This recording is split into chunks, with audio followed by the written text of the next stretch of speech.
আর আজকে বাঙালি জাতির অস্তিত্ব আবার হুমকির সম্মুখে।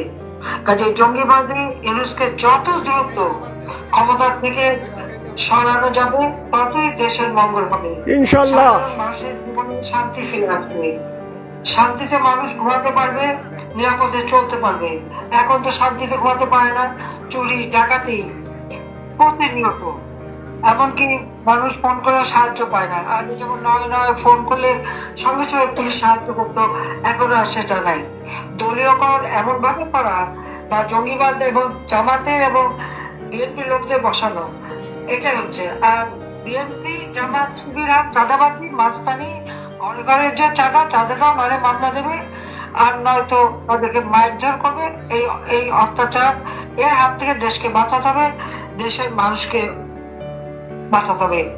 আপনারা যারা প্রবাসে বসবাস করেন, আমি সকলের প্রতি আহ্বান জানাবো যে আপনারা দেশের ভিতরে আমাদের আওয়ামী লীগের নেতা কর্মীরা অত্যন্ত কষ্টে আছে। যতটা নেতা কর্মীরা কষ্ট আছে, কারাগারে বন্দি জীবন যাপন করছে, এমনকি তারা ঘরে থাকতে পারে না, ঘর বাড়ি সব জ্বালিয়ে পুড়িয়ে দিয়েছে। তাহলে 1 কোটি প্রতিষ্ঠান সারা বাংলাদেশে জ্বালিয়ে পুড়িয়ে ইউনুস সরকার করেছে। সারা বাংলাদেশ চলছে, একেবারে ইউনিয়ন পর্যায় পর্যন্ত। আমাদের আওয়ামী লীগ অফিস, বঙ্গবন্ধু ভবন, সব থেকে বড় কথা এই বঙ্গবন্ধু ভবন সে জ্বালিয়ে দিয়েছে। কাজেই ইতিহাসকে বিকৃত করা না, জাতির পিতাকে অবমাননা করা এবং বঙ্গবন্ধু ভবন পুড়িয়ে দিয়ে আমাদের ইতিহাস মুছে ফেলার চেষ্টা করেছে। কাজেই ৭১-এর প্রতিশোধ নিতে চাচ্ছে। তার বিরুদ্ধে আজকে সকলকে সোচ্চার হতে হবে এবং প্রবাসে বসে আপনারা সকলে কাজ করেন। আপনারা স্থানীয় ভাবে যারা তাদের সাথে যোগাযোগ করেন। আর প্রবাসী বাঙালি এবং দেশে বিদেশে, দেশে তো মানুষ বেরোতেও পারে না, তাদেরকে মারপিট অত্যাচার করে। কাজে এটা সকলে মিলে আসুন, আমরা সবাই ঐক্যবদ্ধ হয়ে এই জঙ্গিবাদী শাসক ইউনুসের হাত থেকে, জঙ্গিদের হাত থেকে আমার দেশটাকে রক্ষা করি, দেশের মানুষের কল্যাণ করি।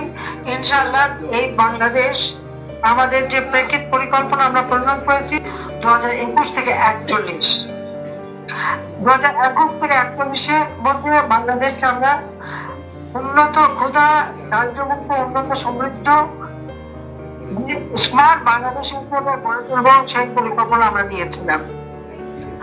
একটি উন্নয়নশীল দেশ হিসেবে গড়ে তোলা এবং সেখান থেকে ধাপে ধাপে উন্নত দেশ ইনশাআল্লাহ আমরা করতে পারবো। কাজে এই জল্লাদের হাত থেকে দেশকে আগে মুক্ত করতে হবে, সুদখোর খুনি এর হাত থেকে দেশকে মুক্ত করবার জন্য। এবং আমি আপনাদের আহ্বান জানাই যে এই মানবতা বিরোধী ইউনুস এর আর ক্ষমতায় থাকার কোনো অধিকার নাই। ইনশাআল্লাহ। জিনিসের দাম বেড়ে গেছে, নিত্য প্রয়োজনীয়। আমরা ইনফ্লেশন বেড়েছিল বলে যখন এই 8-9 ভাগ ছিল, তখন আমি 1 কোটি পরিবারের জন্য টিসিবির মাধ্যমে পারিবারিক কার্ড বিতরণ শুরু করেছিলাম। মাত্র 30 টাকা কেজিতে ডাল, তেল সেই ব্যবস্থাটা আমরা করে দিয়েছিলাম। আমার প্রশ্ন যে কেন জিনিসের দাম বাড়লো, আর এখন এই সময় এই অবৈধ ক্ষমতা দখলকারী ইউনুস সে তো নিজের ট্যাক্স ফাঁকি দিয়েছে। আপনারা জানেন যে লেবারদের অর্থ আত্মসাৎ করেছে। লেবারদের করা মামলায় লেবার কোর্ট থেকে সে সাজাপ্রাপ্ত আসামি, 6 মাসের সাজা, এবং লেবারদের কিছু টাকা শোধ দিতেও সে বাধ্য হয়েছে, আরো টাকা লেবারদের বাকি আছে। এটা তারই কোম্পানি, এই গ্রামীণ ফোনেরই। আবার এদিকে নিজের ট্যাক্স ফাঁকি দিল, প্রায় 1200 কোটি টাকা তার ট্যাক্স পায়, জনগণ পায়। এই টাকা তো জনগণের কাজে লাগবে, সে ট্যাক্স দেবে না, নিজের ট্যাক্স ফাঁকি দেবে, ট্যাক্স মাফ করাবে। গ্রামীণ ব্যাংক, এই ব্যাংক তো সরকারের তৈরি করা ব্যাংক, এটা তো ইউনিসেফ তৈরি করা না। আমি সরকারে থাকতে 1998 সালে এই গ্রামীণ ব্যাংকে 400 কোটি টাকা দিয়েছিলাম ব্যাংকটা স্থিতিশীল করার জন্য। আজকে সেই ব্যাংকটাও সে নিজে গ্রাব করে নিয়ে যাচ্ছে।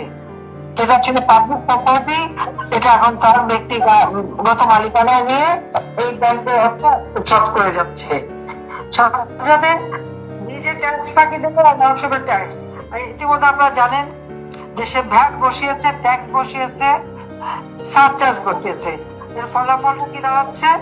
ঔষধ, ইন্টারনেট, এলপি গ্যাস, দোকানপাট, রেস্টুরেন্ট সহ প্রত্যেকটা জায়গায় মূল্যস্ফীতি দেখাবে, সব কিছুর দাম বাড়বে। যেখানে আমাদের সময় যে সেই জায়গায় মাত্র ভ্যাট ছিল 5%, সেখানে ক্ষেত্র বিশেষে কোথাও 15%, 19%, 30%, 60% পর্যন্ত সে এক একটা জিনিসে বাড়িয়ে দিচ্ছে। এত ডিটেল বলতে পারবো, আপনারা নিজেরাই ভালো জানেন এবং যারা ব্যবসা করে সেটাই জানেন। সম্পূরক শুল্ক সে বাড়িয়েছে 2 গুণ 3 গুণ। তার উপর রেসিপিতে আমরা যে চাল ডাল তেল বিক্রি করি সেটাও বন্ধ করেছে। শুধু বন্ধ না, সেখান থেকে 33 লক্ষ মানুষের নাম বাদ দিয়েছে। আচ্ছা, আপনার কাছে জিজ্ঞেস করবো, 33 লক্ষ মানুষের কার্ড বাতিল করলো কেন? তারা আওয়ামী লীগের ভোট দেওয়ার কারণে? তাহলে আরো যে 57 লক্ষ মানুষ যে পেত, এই মানুষ তারা কোন দলে? আওয়ামী লীগ তো দলীয়করণ করেন সব ক্ষেত্রে। দরিদ্র মানুষকে সাহায্য করবার জন্য, নিম্নবিত্ত মধ্যবিত্ত মানুষকে সাহায্য করবার জন্য যে ব্যবস্থা আমরা নিয়েছিলাম, এটা সকলের জন্য এটা প্রযোজ্য ছিল এবং সকল মানুষের জন্যই আমরা করে দিয়েছিলাম। এখানে আমাদের কোনো দলীয় বিষয় ছিল না। আমরা মানুষকে মানুষ হিসেবে দেখেছি, মানুষকে মানুষ হিসেবেই গ্রহণ করেছি এবং মানুষের বেঁচে থাকাটাকে সহজ করার জন্য ব্যবস্থা নিয়েছি। আজকে সব বন্ধ করে দিল। আর এই যে টাকাটা বেঁচে যাবে এসব পণ্য ক্রয় করার জন্য, টাকাটা কার পকেটে যাবে? এখানে আমরা মানুষের কাছে আরেকটা প্রশ্ন, আমি জুন মাসে 7,97,000 কোটি টাকা বাজেট দিয়ে আসলাম। জুন মাসে এই 4-5 মাসের মধ্যে এই টাকাগুলি কি করলো? সামাজিক নিরাপত্তার কাজ বন্ধ, বয়স্ক ভাতা, বিধবা ভাতা সেগুলি বন্ধ হয়ে গেছে।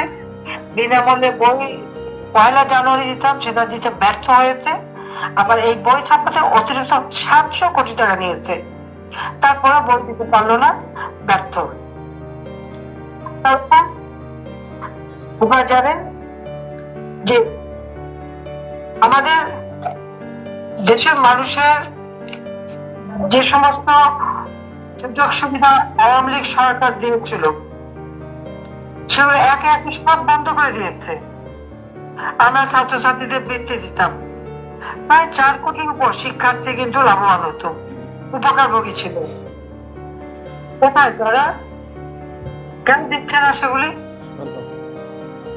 বই বন্ধ, বৃত্তি বন্ধ, সবকিছু বন্ধ। তার উপর আমাদের ছাত্ররা যারা মুক্তিযোদ্ধা সন্তান বা আওয়ামী লীগের পরিচিত, আওয়ামী লীগ করে, তাদের ছেলে মেয়েদের পড়তে দেবে না, তাদের সার্টিফিকেট বাতিল করে দিচ্ছে, তাদেরকে স্কুল কলেজ থেকে, ইউনিভার্সিটি থেকে বের করে দিচ্ছে।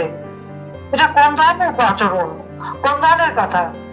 ছাত্রলীগকে তারা ব্যান করে। এখানে আমার প্রশ্ন, এই যে যারা সমন্বয়, আপনারা দেখেছেন এর মধ্যে অনেকেই কিন্তু একসময় ছাত্রলীগ করতো। ছাত্রলীগ করতে যে তারপর তারা বিক্রি হয়ে গেছে। এই ইউনুসের অর্থ জামাত এবং ইউনুসের জঙ্গিবাদ, এই জঙ্গিবাদের অর্থের কাছে তারা নিজেরা বিক্রি করে দেন এবং এই বিক্রি করতে বলেই তারা এখন কোটা আন্দোলনে এবং সমন্বয় হয়ে গেছে। যে সমন্বয়কদের মধ্যে যারা ছাত্রলীগ করতো তাদেরকে আমি জিজ্ঞাসা করি, তারা কি কোনো নীতিতে বিশ্বাস করে না? তাদের কি কোনো ন্যায় নীতি নাই? কি শিক্ষা দিল তারা যে তারা অর্থের কাছে বিক্রি হয়ে তারা এখন ছাত্রলীগের বিরুদ্ধে কথা বলে, ছাত্রলীগকে ব্যান করায়? তাহলে ছাত্রলীগ যে সমস্ত কাজের জন্য দোষ দেওয়া হয়েছে ছাত্রলীগকে, এখন তো খুব স্পষ্ট যে এই দোষগুলি ছাত্রলীগ করে না, এই সমন্বয়করাই করেছিল, করে ছাত্রলীগের নামে বদনাম দিয়েছে তারা এবং দিয়ে তারা ঠিক ঝাঁকের দল ঝাঁকে নিচে গেছে আর বদনাম এদের নামে দিয়ে তাদের ব্যান করেছে। আমার প্রশ্ন, এই ছাত্রলীগ 1948 সালে গড়ে উঠেছে জাতির পিতা বঙ্গবন্ধু শেখ মুজিবের হাতে। এই ছাত্রলীগ ব্যান করবার কি অধিকার আছে তাদের? ইউনুসের কি অধিকার আছে যে অবৈধভাবে ক্ষমতা দখলকারী, অবৈধভাবে দখলকারী যে ক্ষমতায় তার সব নির্দেশনাই অবৈধ? আজকে তারা সংবিধান ছুঁড়ে ফেলে দেবে, সংবিধান প্রেয়াম্বল সংবিধানকে আজকে সংশোধন করবে, তাদেরকে অধিকারটা দিয়েছে। ভাই, এই ওরা তো সংবিধান গড়ে পাকিস্তানি উঠেছিল ইংরেজ। জনগণের নির্বাচিত প্রতিনিধি দেওয়া স্বাধীনতার পর। যারা জনগণের নির্বাচিত সংসদ সদস্য ছিলেন তাদের দিয়ে গণপরিষদ গড়ে তুলে তারা এই সংবিধান রচনা করে যায়। এই সংবিধান বাতিল করবার কি অধিকার তাদের আছে? কয়েকটা অংশধারী সন্ত্রাসী গুন্ডামি করে ক্ষমতা দখল করে অমনি বড় বড় কথা, মানুষকে ভাত দিতে পারে না, খাবার দিতে পারে না, ওরা সংস্কার করে। তাদের এই সংস্কারটা কে মানে? কিসের সংস্কার? যেখানে আমাদের অর্থনীতিকে সম্পূর্ণভাবে ধ্বংস করে দিচ্ছে, সেখানে তাদের সংস্কার করার কি অধিকার আছে? এই ইউনিয়ন সরকারের জয় বাংলা, জয় বাংলা। আমরা আছি, শেখ হাসিনার ভয় নয়। জয় বাংলা, আসবে ফিরে বাংলাদেশে, আসবে ফিরে বাংলাদেশে। আছে শেখ হাসিনা, শেখ হাসিনা, শেখ হাসিনা, শেখ হাসিনা, শেখ হাসিনা, শেখ হাসিনা, শেখ হাসিনা, শেখ হাসিনা আসবে ফিরে বাংলাদেশে। শেখ হাসিনা বীরের বেশে। জয় বাংলা, জয় বঙ্গবন্ধু। ধন্যবাদ। আমার প্রিয় ভাই বোনেরা, আমাদের বুঝতে নানা অপপ্রচার চালাচ্ছে, কথা বলে না ভাই, কথা বলে না চোরের ভাই বড় গলা। তো ইউনুসের গলা হলো বড়, তার চেহারা চামড়া আরো বড়। ও তো চোর। সম্পদ আত্মসাৎ করতে লেগে গেছে, আজানগীর হয়ে গেছে। ও তো ভাইকে যাবে আপা। আপনারা জানেন এই যে আমরা ট্রাকে করে চাল তেল ডাল এবং সেটাও বন্ধ করে দিয়েছে। আমার কথা হলো দেশে মানুষ বাঁচবে কি করে? মানুষের বেঁচে থাকার সব পথ বন্ধ, আর আওয়ামী লীগের বিরুদ্ধে অপপ্রচার। অপপ্রচার হচ্ছে কি? আওয়ামী সরকার আমলে নাকি 240 বিলিয়ন ডলার অর্থাৎ 30 লক্ষ কোটি টাকা বিদেশে পাচার হয়েছে। আমার প্রশ্ন, 2009 সালে যখন আওয়ামী লীগ সরকার গঠন করি তখন বাংলাদেশের জিডিপি পরিমাণ ছিল মাত্র 70 বিলিয়ন মার্কিন ডলার, আর 2023 সালে তা বৃদ্ধি পায় 465 বিলিয়ন মার্কিন ডলার। 6.5 গুণ আমরা বৃদ্ধি করেছিলাম গত 15 বছরে। উন্নয়ন বাড়বে তো বৃদ্ধি পেয়ে 60 বিলিয়ন ডলারে উন্নীত হয়। গত 56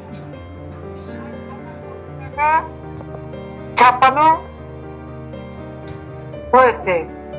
তাও কোভিড যখন শুরু হয় তখন আমরা একটু অধিক পরিমাণে টাকা ছাপিয়ে সকল সাধারণ মানুষকে আমরা, আপনারা জানেন যে ক্যাশ টাকা সকলের হাতে পৌঁছায়। গার্মেন্টস শ্রমিকদের সমস্ত মজুরি টাকা আমি দিয়ে দিই। আমাদের ইমাম মুয়াজ্জিন থেকে শুরু করে সাংবাদিক, সাংস্কৃতিক কর্মী, এমনকি রিক্সাওয়ালা থেকে শুরু করে খেটে খাওয়া মানুষ প্রত্যেকের ঘরে ঘরে খাবার পৌঁছে দেওয়া, বিনামূল্যে টিকা দেওয়া, বিনামূল্যে চিকিৎসার ব্যবস্থা সবই আমরা করেছিলাম। তখন আমাদের প্রচুর টাকা লেগেছিল, কিন্তু 15 বছরে তাই আমরা 60,000 কোটি টাকা ছাপিয়েছি। আর আজকে আমরা কি দেখি? গত 4 মাসে, মাত্র 4 মাসের মধ্যে ইউনুস 22,000 কোটি টাকা ছাপিয়েছে মাত্র 4 মাসে। হিসেব করেন, কোথায় 15 বছর আর কোথায় 4 বছরে কত টাকা ছাপালো। শেয়ার বাজার কিন্তু ধ্বংস। শেয়ার বাজার সব টাকা সে পাচার করে নিয়ে চলে গেছে, কোটি কোটি টাকা। ব্যাংক, বীমা, আর্থিক প্রতিষ্ঠান একে একে ধ্বংস করে দিচ্ছে। চারিদিকে শুধু হাহাকার। সে ব্যবসায়ী একটা পর একটা কারখানা বন্ধ হয়ে যাচ্ছে, কত শ্রমিক বেকার হয়ে যাচ্ছে, এখন তারা খেতে পারে না। তার উপর আমাদের স্বাধীনতা এবং মহান মুক্তিযুদ্ধের বিজয়, এটা তো আমাদের গৌরবের বিষয়, সেখানে আঘাত করতে ছাড়েনি। জাতির পিতা বঙ্গবন্ধু শেখ মুজিবুর রহমানের নেতৃত্বে 24 বছরের সংগ্রাম আমাদের এই স্বাধীনতা অর্জন। এই স্বাধীনতা সংগ্রাম এবং মুক্তিযুদ্ধে বিজয় অর্জন করেই তো আমরা স্বাধীন সার্বভৌম বাংলাদেশ পেয়েছি। বাংলাদেশ নামটাও তো জাতিপিতা বঙ্গবন্ধু শেখ মুজিবেরই দেয়া। সেই 71 সালে পাকিস্তান হানাদার বাহিনী আর এদেশের দেশীয় দোসর রাজাকার আল বদর আল শামস নামে গ্রুপ করে 30 লক্ষ মানুষকে হত্যা করেছিল।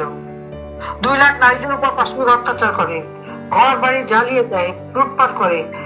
1 কোটি মানুষ প্রাণ বাঁচাতে ভারতের মাটিতে আশ্রয় নেয়। দেশের ভিতরে আরো 3 কোটি মানুষ ঘর বাড়ি হারায়। সব পুড়িয়ে দিয়েছিল পাকিস্তানের হানাদার বাহিনী। বাংলাদেশের স্বাধীনতায় বিরোধিতাকারী সেই পরাজিত শক্তি 1975 সালে 15ই আগস্ট জাতির পিতা বঙ্গবন্ধুকে হত্যা করে সে পরাজয়ের প্রতিশোধ গ্রহণ করেছিল। হত্যাকুর ষড়যন্ত্রের মাধ্যমে ক্ষমতা দখল। জিয়াউর রহমান, এরশাদ এবং খালেদা জিয়া প্রত্যেক ঘন্টায় যুদ্ধাপরাধীদের আপনারা দেখেছেন, তাদের মন্ত্রী বানিয়েছে, এমপি বানিয়েছে, তাদেরকে ক্ষমতায় বসিয়েছে, তাদের তোষামত করেছে। কেন? যারা এত বড় অপরাধ করলো, সেই যুদ্ধ অপরাধীদের বিচার জাতির পিতা শুরু করেছিলেন, তাদেরকে মুক্তি দিয়ে জিয়াউর রহমান বের করে নিয়ে আসে। শাহ আজিজকে প্রধানমন্ত্রী করে, মৌলানা মান্নার উপদেষ্টা, আলিম উপদেষ্টা, এইভাবে রাজাকারদের একটা মানে সরকারের এবং পরবর্তীতে এই যে মাশাআল্লাহ জারি করে ক্ষমতা দখলকারীরা কিন্তু এই কাজই করে যায়। এবং আজকে আপনারা দেখেছেন এদেরকে যে রাজনীতি করার সুযোগ দিচ্ছে আমাদের সংবিধানে কিন্তু 12 অনুচ্ছেদ এবং 38 অংশ বিশেষ, সেখানে কিন্তু এদের রাজনীতি করা নিষিদ্ধ ছিল যুদ্ধাপরাধীদের। কিন্তু জিয়াউর রহমান সেই সুযোগটা এদের করে দেয়।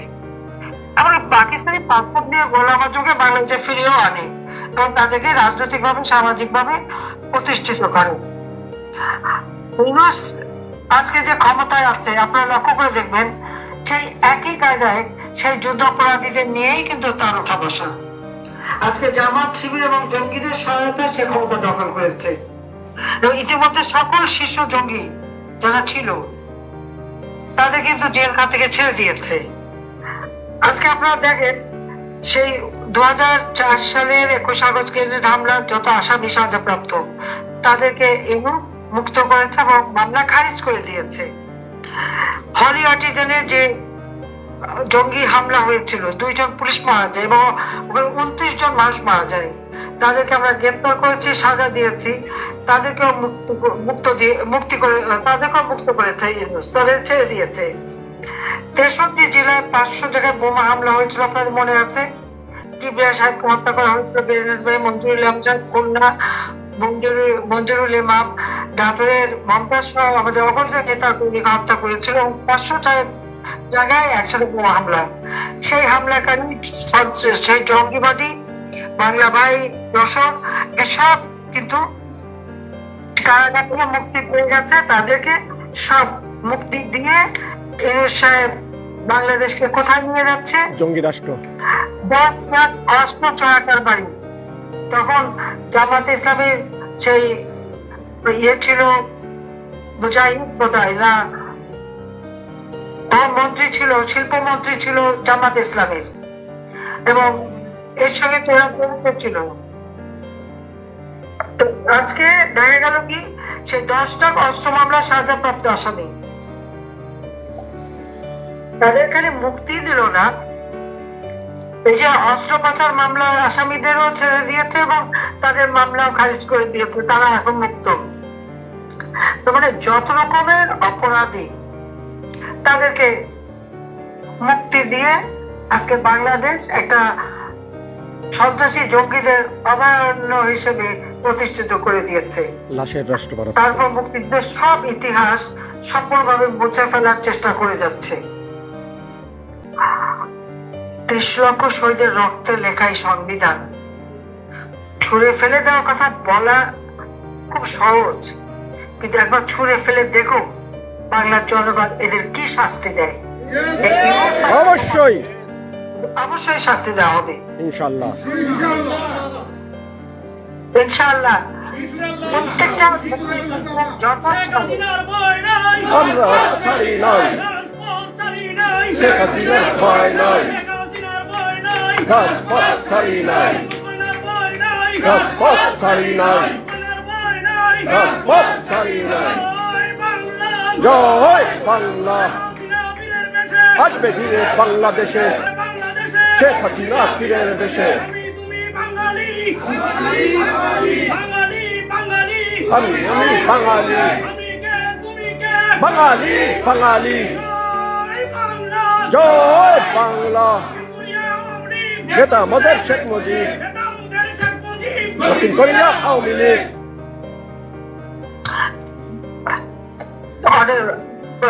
ধন্যবাদ।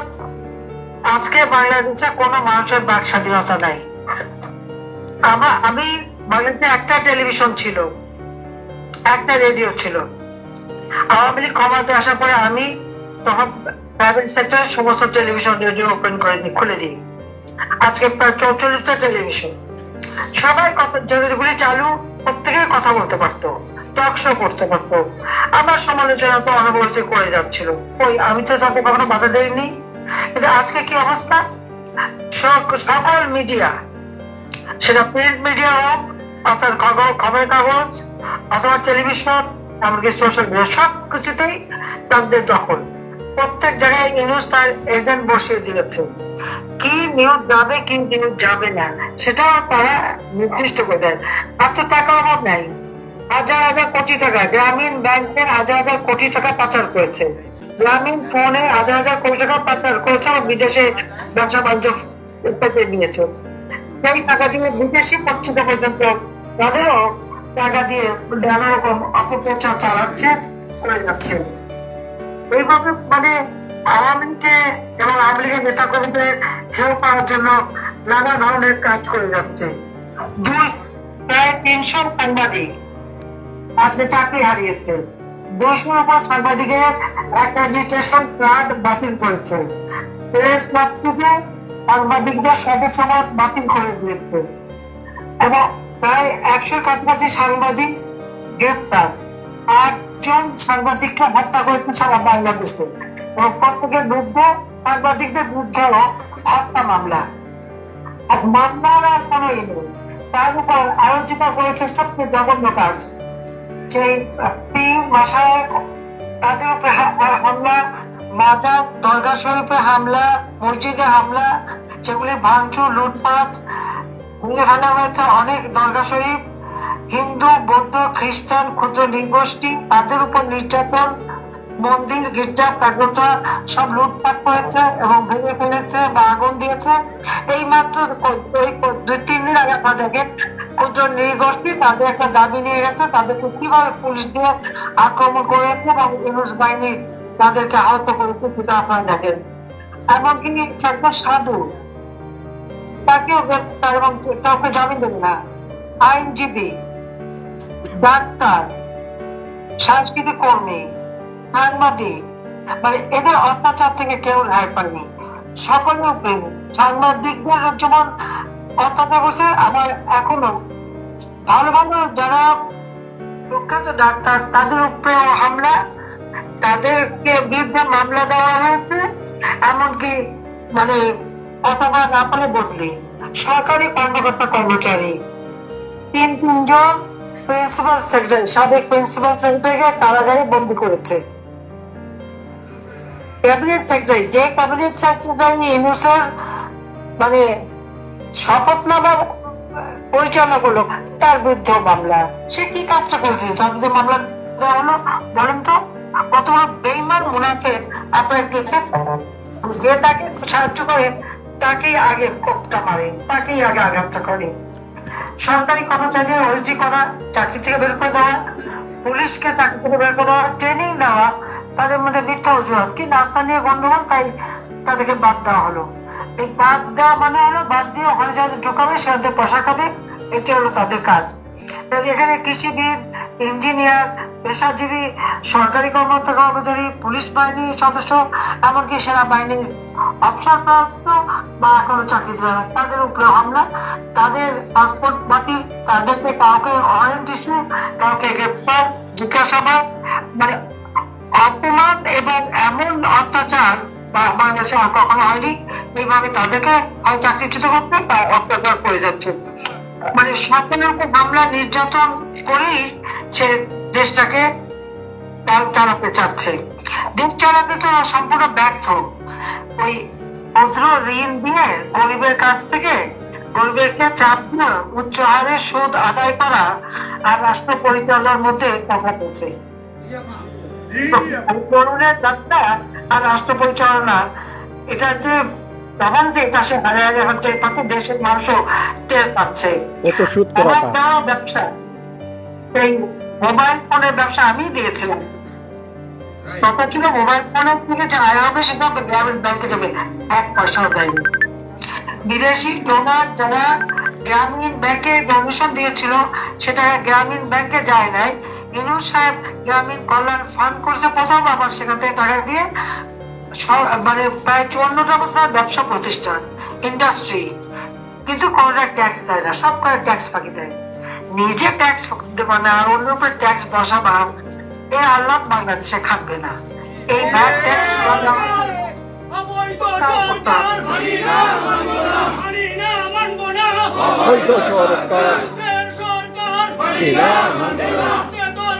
শেখ হাসিনা সরকার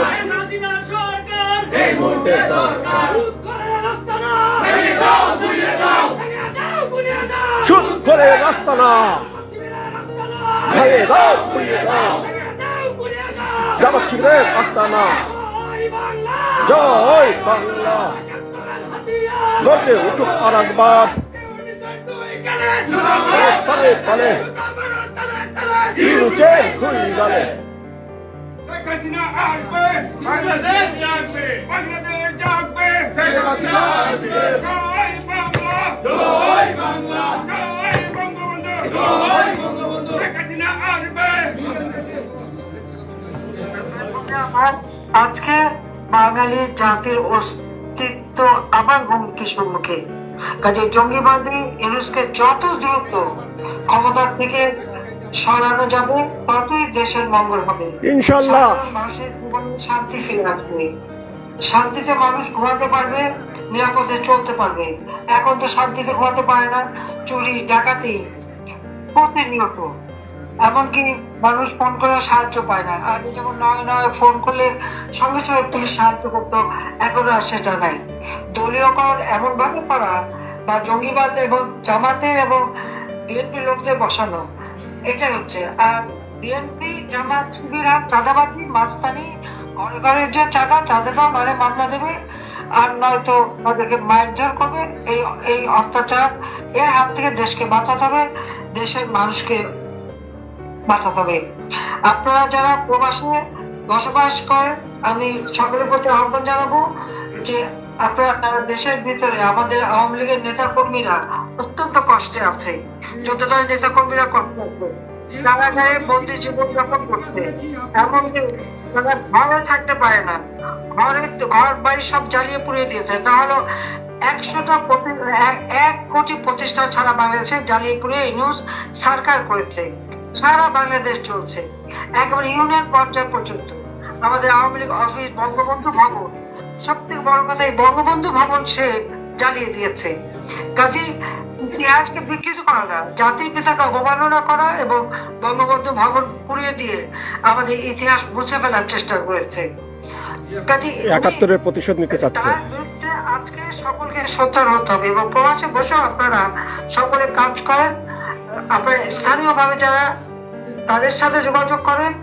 আর প্রবাসী বাঙালি এবং দেশে বিদেশে, দেশে তো মানুষ বেরোতেও পারে না, তাদেরকে মারপিট অত্যাচার করে। কাজে এটা সকলে মিলে আসুন, আমরা সবাই ঐক্যবদ্ধ হয়ে এই জঙ্গিবাদী শাসক ইউনূসের হাত থেকে, জঙ্গিদের হাত থেকে আমার দেশটাকে রক্ষা করি, দেশের মানুষের কল্যাণ করি। ইনশাআল্লাহ এই বাংলাদেশ আমাদের যে প্রেক্ষিত পরিকল্পনা আমরা প্রণয়ন করেছি 2021 থেকে 41, 2021 থেকে 41-এর মধ্যে বাংলাদেশকে আমরা উন্নত, ক্ষুধা দারিদ্র্যমুক্ত, উন্নত, সমৃদ্ধ, স্মার্ট বাংলাদেশ হিসেবে গড়ে তুলব, সেই পরিকল্পনা আমরা নিয়েছিলাম। একটি উন্নয়নশীল দেশ হিসেবে গড়ে তোলা এবং সেখান থেকে ধাপে ধাপে উন্নত দেশ। ইনশাআল্লাহ আমরা করতে পারবো। কাজে এই জল্লাদের হাত থেকে দেশকে আগে মুক্ত করতে হবে, সুদখোর খুনি এর হাত থেকে দেশকে মুক্ত করবার জন্য। এবং আমি আপনাদের আহ্বান জানাই যে এই মানবতা বিরোধী নিউজ এর আর ক্ষমতায় থাকার কোনো অধিকার নাই। ইনশাল্লাহ করেছে তারা। এই বাংলায় হবে না, সুদ করে রাস্তা না, এই বাংলায় হবে না। আপনাদের অনেক ধন্যবাদ, ধৈর্য ধরে আমার বক্তব্য শুনেছেন বলে আপনাদেরকে আমি আন্তরিক ধন্যবাদ জানাচ্ছি। আপনাকে ধন্যবাদ আপা। জয় বঙ্গবন্ধু, বাংলাদেশ। জয় বাংলা।